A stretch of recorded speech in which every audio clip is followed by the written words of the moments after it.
आलस्य कुतः विद्या, अविदस्य कुतः धनम, अधनस्य कुतः मित्र, मित्रस्य कुतः सुखम। जिसने आलस किया उसे विद्या नहीं मिल पाएगी, और जिसे विद्या नहीं मिली उससे धन मिलना मुश्किल हो जाएगा। जिसके पास धन नहीं होगा उसके पास मित्र नहीं होंगे, जिसके पास मित्र नहीं होंगे उसको सुख नहीं होगा।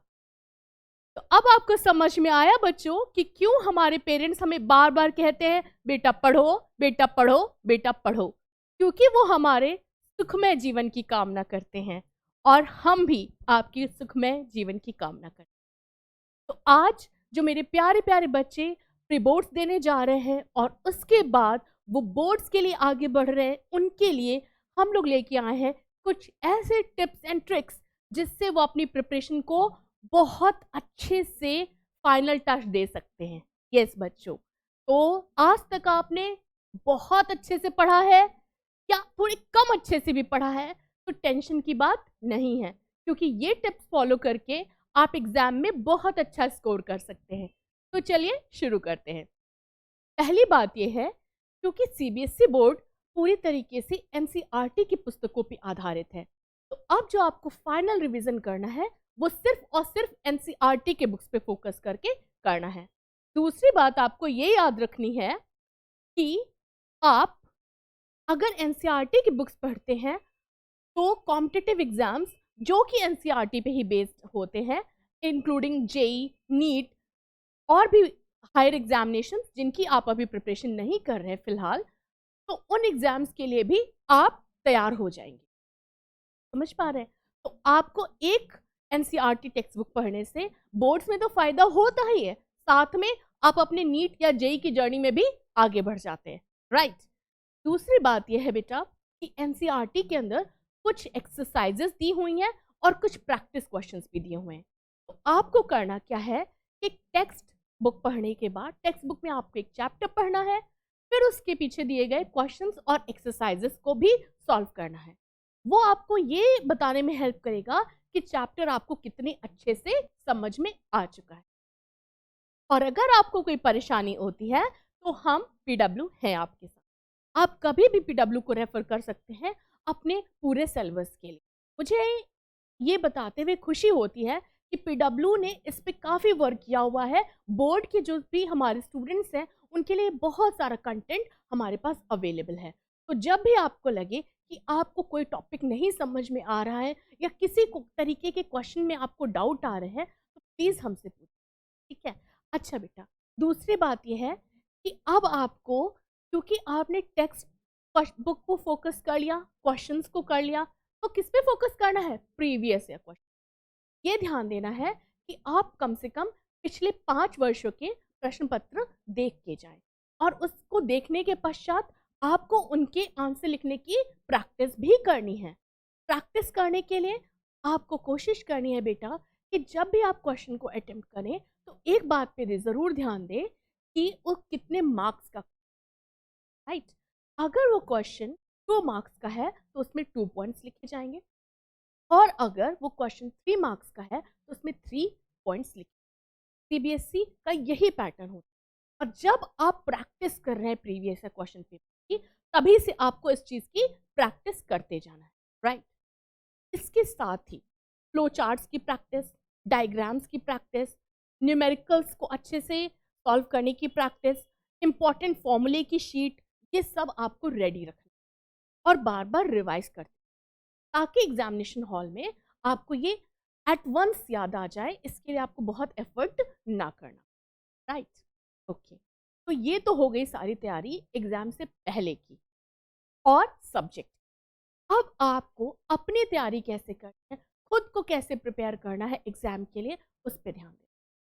सबसे पहले तो बेटा आपको स्ट्रेस को अपने पास नहीं आने देना, और अगर कोई भी स्ट्रेस आपके पास आता है तो आपके पास एक बहुत ही स्नेहपूर्ण आपका अपना परिवार है, आपके अपने मित्र हैं, जिनसे आप अपनी जो भी परेशानियां हैं उन्हें डिस्कस करते हैं, और जो आपसे बड़े हैं, बड़े भाई बहन हैं या माता पिता हैं, आप उनकी सलाह ले सकते हैं।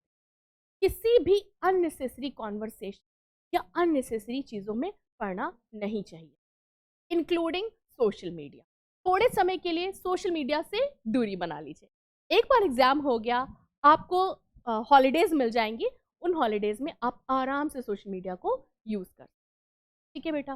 तो हेल्दी खाइए, है ना, अच्छे से सोइए, स्ट्रेस को दूर रखिए और अपने आप को ये कॉन्फिडेंस दिलाइए कि yes you will do the best. Okay, तो बेटा इसके बाद जिस चीज़ पे हमें फोकस करना है वो ये है कि आप एग्जामिनेशन हॉल में कैसे परफॉर्म करें। आपने कंटेंट प्रिपेयर किया हुआ है, एनसीईआरटी के बुक्स पढ़ी हुई हैं, एनसीईआरटी के प्रैक्टिस क्वेश्चंस करे हुए हैं, आपने प्रीवियस ईयर क्वेश्चंस करे हैं, तो आप यकीन मानिए कि आप अच्छे तरीके से तैयार हैं एग्जाम देने। एग्जामिनेशन हॉल में जाके सबसे पहले ये ध्यान देना है आप टाइम से पहुंचे और उसके बाद रिलैक्स होके अपनी सीट पे बैठे। क्वेश्चन पेपर मिलने पर उससे 5 to 10 मिनट्स लगा के बहुत ही आसान धीरे धीरे पढ़ें और ये देखें कि कौन से क्वेश्चंस आपको बहुत अच्छे से आते हैं, उससे कम अच्छे से कौन से आते हैं और किन क्वेश्चंस को आपको लगता है कि आपको नहीं आते हैं, उनको एक तरीके से आप आइडेंटिफाई। फिर आप उस क्वेश्चन से अटेम्प्ट करना स्टार्ट करिए जो क्वेश्चन आपको सबसे अच्छे से, और उसका क्वेश्चन नंबर ज़रूर सही डालिएगा, ठीक है। जैसे मान लीजिए कि मेरे क्वेश्चन पेपर में मुझे क्वेश्चन नंबर 3 सबसे अच्छे से आता, तो मैंने पहला आंसर लिखा क्वेश्चन नंबर 3 का आंसर।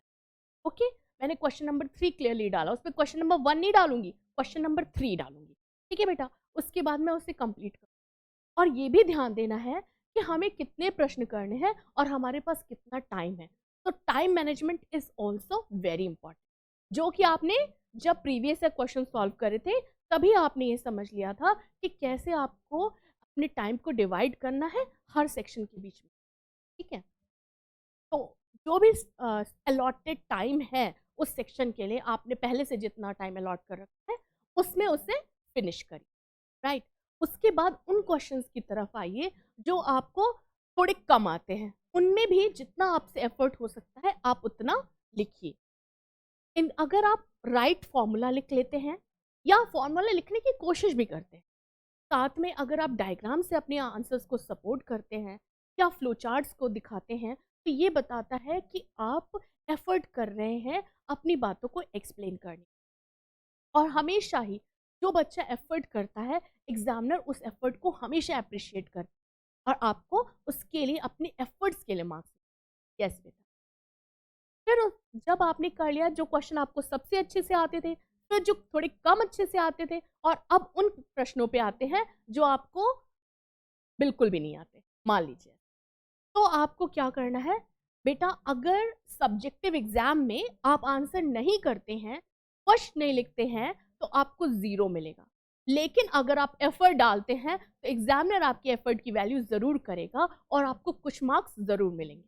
ओके, फॉर एग्जाम्पल अगर मैं ये कहूँ कि आपको कार्बन साइकिल एक्सप्लेन करनी है और आपको कार्बन साइकिल के बारे में कुछ भी नहीं पता है, लेकिन बेटा आपने एनसीईआरटी पढ़ी हुई है, राइट, आपने प्रीवियस ईयर क्वेश्चन सॉल्व किए हुए हैं, तो आपको इतनी बात पता है कि फोटोसिंथेसिस जो प्रोसेस होता है उसमें प्लांट्स कार्बन डाइऑक्साइड लेते हैं और oxygen as a by product निकालते हैं। वहीं दूसरी तरफ जो रेस्पिरेशन होता है उसमें प्लांट्स क्या करते हैं कि अपने अंदर ऑक्सीजन लेते हैं और कार्बन डाइऑक्साइड निकालते हैं, राइट। इसी तरीके से एनिमल्स भी क्या करते हैं, ऑक्सीजन लेते हैं और कार्बन डाइऑक्साइड निकालते हैं। तो आपने देखा कि रेस्पिरेशन, तो अगर आप इसको इतना भी लिख पाएंगे कार्बन साइकिल में कि कार्बन साइकिल एक ऐसी साइकिल है नेचर में जिसमें कि कार्बन डाइऑक्साइड का आदान प्रदान जीवों के बीच में देखने को मिलता है ना। तो आप पहले उसमें ये लिखेंगे। अगर हम प्लांट्स की बात करें तो प्लांट्स क्या करते हैं, वो फोटोसिंथेसिस के लिए कार्बन डाइऑक्साइड लेते हैं लेकिन रेस्पिरेशन में कार्बन डाइऑक्साइड बाहर निकालते हैं, ठीक है। फोटोसिंथेसिस के दौरान ऑक्सीजन बनाते हैं लेकिन रेस्पिरेशन के लिए वो थोड़ी सी ऑक्सीजन खुद भी यूज करते हैं, राइट। उसके अलावा आप वहाँ पे एनिमल्स के बारे में भी बात कर सकते हैं कि कैसे एनिमल्स जो है फूड तो लेते हैं प्लांट से, वो अपना फूड खुद नहीं बना पाते, फोटोसिंथेसिस से प्लांट से लेते हैं फूड, लेकिन उसके बाद वो उसको ऑक्सीडेशन करते हैं या रेस्पिरेशन करने के बाद क्या रिलीज करते हैं, कार्बन डाइऑक्साइड। तो जो कार्बन डाइऑक्साइड प्लांट्स रिलीज करते हैं, एनिमल्स रिलीज करते हैं, वो प्लांट्स ले लेते हैं। ठीक है, तो आप इस तरीके से अपनी बात को एक्सप्लेन कर सकते हैं, और तो और आप उसे डायग्राम से भी सपोर्ट कर सकते हैं। ठीक है बेटा, तो एफर्ट जरूर डालिए, भले आपको पूरा आंसर नहीं आता, लेकिन आपका जितना भी एफर्ट होगा उसकी एग्जामिनर हमेशा वैल्यू। ठीक है, तो आपने समझ ली सारी बातें, एक बार रिवाइज करती हूँ। सबसे पहले एग्जाम की सही तैयारी कैसे करनी है, एनसीईआरटी पढ़नी है, प्रीवियस ईयर क्वेश्चंस करने हैं, प्रैक्टिस क्वेश्चंस करने हैं जो एनसीईआरटी में दिए हुए हैं। राइट, उसके बाद में अपनी राइटिंग को बहुत ही साफ ढंग से लिखना है ना, कहीं भी कटिंग नहीं करनी है। और अगर एग्जाम में आपने कहीं पे को ब्लैंक पेजेस छोड़े हुए हैं कि लॉट के आंसर लिखने के लिए या किसी भी वजह से, तो उन पे एक कट जरूर लगाइए, ताकि एग्जामिनर को ये पता चल जाए कि कंटेंट इसके आगे भी है, यहीं से आपका काम फिनिश नहीं हो गया है। राइट, एग्जाम में क्वेश्चन पेपर को अच्छे से पढ़िए और इस बात को डिसाइड करिए कि कौन सा क्वेश्चन आपको पहले अटेम्प्ट करना है। जो आपको बेस्ट आता है वो पहले अटेम्प्ट करिए, फिर उससे कम आने वाला अटेम्प्ट करिए, और एंड में जो सबसे कम आता है वो अटेम्प्ट करिए। कोई क्वेश्चन अनअटेम्प्टेड आप नहीं छोड़ेंगे। ठीक है, जितने डायग्राम्स या फ्लो चार्ट्स आपको आते हैं, एग्जाम में याद आ रहे हैं, आप उन्हें तुरंत अपने आंसर के सपोर्ट में बना देंगे, लेकिन बहुत ज्यादा टाइम वेस्ट नहीं करेंगे। ठीक है बेटा, तो आपको सारी बातें याद हो गई। ठीक है, ओके, सो आई नो कि आपने इन सारी बातों को आत्मसात कर लिया है।